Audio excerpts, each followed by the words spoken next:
प्रिय विद्यार्थियों, आज हम ब्रिटिश संविधान के अध्याय सेकंड में ब्रिटेन में अभिसमयों का पालन क्यों किया जाता है, इसके बारे में आप सभी बीए पार्ट सेकंड के छात्रों को हम जानकारी प्रदान करेंगे।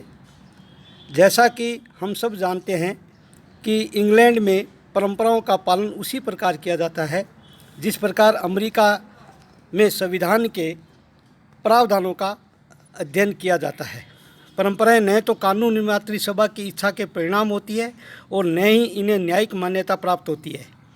ऐसी स्थिति में ये प्रश्न उत्पन्न होना स्वाभाविक है कि ब्रिटेन में आज भी परंपराओं का या अभिसमयों का पालन क्यों किया जाता है। ब्रिटेन के अनेक विद्वानों ने इस प्रश्न पर विचार किया है। प्रोफेसर डाइसी, लावेल, प्रोफेसर लास्की, जेनिंग्स एवं आग जैसे विद्वानों द्वारा इस प्रश्न पर विचार प्रकट कर अपने मतों का प्रतिपादन किया है, जो निम्नानुसार है। सर्वप्रथम प्रोफेसर डाइसी के विचारों का हम अध्ययन करेंगे। इस संबंध में डाइसी का मत है कि परंपराएं और कानून घनिष्ठ रूप से एक दूसरे से संबंधित है। यदि ब्रिटेन में किसी अभिसमय या परंपरा का उल्लंघन किया जाता है तो कानून का उल्लंघन हो जाता है। डाइसी के अनुसार यदि इन रूढ़ियों का उल्लंघन किया जाए तो अंत में कानून का भी उल्लंघन हो जाएगा। यह सत्य है कि कानून का उल्लंघन नहीं किया जा सकता, अतः रूढ़ियों का पालन करना ही होता है। ब्रिटेन में परंपराओं का पालन क्यों किया जाता है?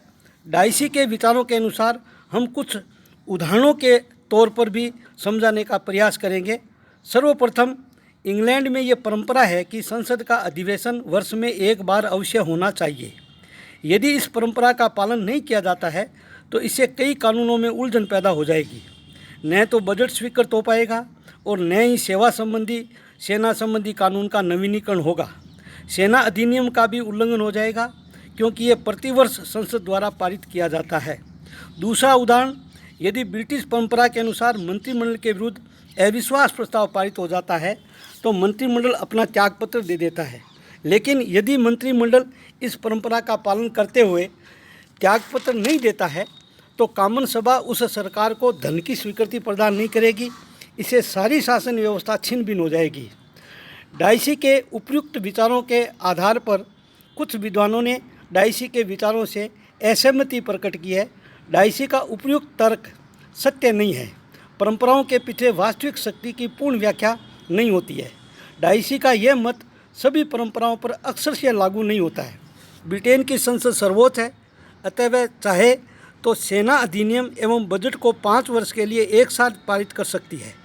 इसके अतिरिक्त कुछ परंपराएं ऐसी भी है जिनका यदि पालन नहीं किया जाता है तो कानून के उल्लंघन की स्थिति पैदा नहीं होगी। जैसे ब्रिटेन में परंपरा के अनुसार किसी विधेयक के 3 वाचन होने चाहिए।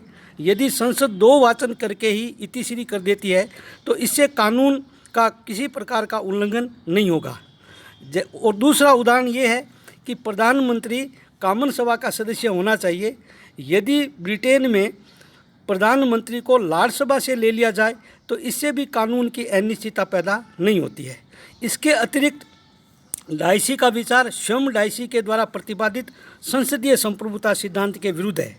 यदि परंपराओं का सर्वोच्च मान लिया जाए तो संसद की सर्वोच्चता खंडित हो जाती है। इस प्रकार हम ये कह सकते हैं कि डाइसी का जो परंपराओं के पीछे कारण है पालन करने के, ये अक्सर से सत्य नहीं है। दूसरे विचारों में हम लावेल के विचारों का यहाँ अध्ययन करेंगे। डाइसी के विचार हमने देखा कि पूर्णतः सत्य नहीं है, इसलिए लावेल के विचार सही एवं तथ्यात्मक लगते हैं। लावेल ने लिखा है कि ब्रिटेन में रूढ़ियों का पालन मुख्य रूप से इसलिए किया जाता है कि वे खेल के नियमों के समान है और समाज का एक वर्ग जिसके हाथ में इंग्लैंड की शासन सत्ता रही है इन अभिसमयों के प्रति जागरूक है। इसके अतिरिक्त परंपराओं के पीछे लोकमत की शक्ति रही है। यदि राजसत्ता के संचालन वर्ग द्वारा इन परंपराओं का उल्लंघन किया जाता है तो पूरे देश में विरोध की लहर पैदा हो जाएगी और सरकार को पराजित होना पड़ेगा। ब्रिटेन में परंपराओं के पीछे वास्तविक रूप से लोकमत की शक्ति मुख्य तत्व है। जेनिंग्स एवं आग ने भी इस बात का समर्थन किया है। रूढ़ियों का पालन इसलिए किया जाता है कि ये लोकमत की इच्छा पर आधारित है। इंग्लैंड में लोकतंत्र तभी ठीक ढंग से चल सकता है जब तक इन रूढ़ियों का पालन किया जाए, अन्यथा वहाँ क्रांति एवं गृह युद्ध की स्थिति का भय बना रहता है। उदाहरण के तौर पर सम्राट एडवर्ड अष्टम को जनमत के सामने उस समय झुकना पड़ा था जब जनमत ने उसे एक रोमन कैथोलिक चर्च की अनुयायी स्त्री से विवाह करने की आज्ञा प्रदान नहीं की थी, क्योंकि ब्रिटेन में ये परंपरा है कि सम्राट और उनके बच्चे प्रोटेस्टेंट ईसाई होना आवश्यक है। तीसरा जो मत है वो है प्रोफेसर लास्की का मत कि परंपराओं का पालन क्यों किया जाता है। प्रोफेसर लास्की के अनुसार अभिसमयों के पालन के पीछे प्रमुखतः दो कारण हैं। प्रथम कारण अभिसमय प्रचलित संवैधानिक नियमों के अनुरूप है। उदाहरण के तौर पर हम मंत्रिमंडल की अध्यक्षता की परंपरा को ही ले सकते हैं। दूसरा कारण ब्रिटिश राजनीति के प्रमुख दलों की भी भावना इन परंपराओं को लेकर एक मत है। ब्रिटेन में किसी भी राजनीतिक दल की सरकार हो, परंपराओं का उल्लंघन नहीं किया जाता है। राजनीतिक दलों का परंपराओं को लेकर विचार एक है। अभिसमयों के पीछे हमने ये जाना कि डाइसी का मत, लावेल का मत और लास्की का मत।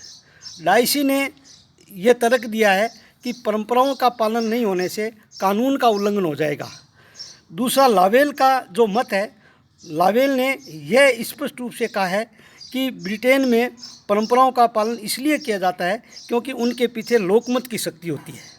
प्रोफेसर लास्की ने जो अपना विचार प्रकट किया है वो इस बात का तर्क करते हैं कि ब्रिटेन में परंपराओं का पालन इसलिए होता है कि वहाँ सभी राजनीतिक दल परंपराओं को लेकर उनका मत एक है। इसके अतिरिक्त भी अभिसमयों के पीछे अन्य अनुशक्तियाँ भी कार्य करती है, जिसके कारण आज भी ब्रिटेन में परंपराओं का पालन किया जाता है। जेनिंग्स के अनुसार अभिसमयों का अस्तित्व केवल अपने लिए ही नहीं है, उनका अस्तित्व इसलिए भी है कि इनके कुछ श्रेष्ठ कारक हैं। संक्षेप में हम ब्रिटेन में आज भी परंपराओं का पालन क्यों किया जाता है। सर्वप्रथम ब्रिटेन में परंपराओं का पालन इसलिए किया जाता है कि वो उनकी उपयोगिता है। परंपराओं के पालन का सबसे बड़ा कारण इनकी उपयोगिता है। ब्रिटेन की शासन व्यवस्था विशेष रूप से मंत्रिमंडल की कार्यविधि परंपराओं पर ही आधारित है और ब्रिटेन में संसदीय लोकतंत्र को सफल बनाने में परंपराओं का विशेष योगदान रहा है। इसलिए परंपराओं की उपयोगिता के कारण आज भी परंपराओं का पालन किया जाता है। दूसरा, ब्रिटिश जाति की जागरूकता। अभिसमयों को लोकमत की शक्ति प्राप्त है। इसके साथ ही ब्रिटिश जाति राजनीतिक रूप से जागरूक है। इस कारण भी रूढ़ियों का उल्लंघन का प्रश्न ही पैदा नहीं होता है और परंपराओं का पालन किया जाता है। तीसरा, ब्रिटिश जाति का स्वभाव।